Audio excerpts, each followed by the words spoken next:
शुद्ध मैथिल भोजन अछि। भात है अपन गांव के खेत के मसूर दालि के कौच बनला, बाड़ी के भिंडी के भुजिया अछि, धनिया के चटनी अछि।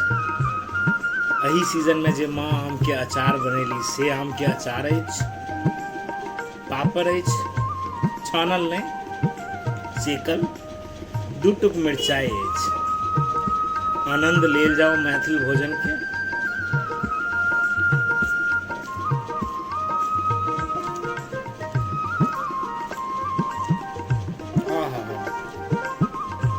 थई थई कऽ देली कनिया,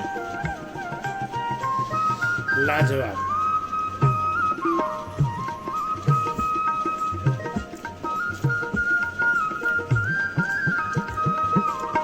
जय मिथिला।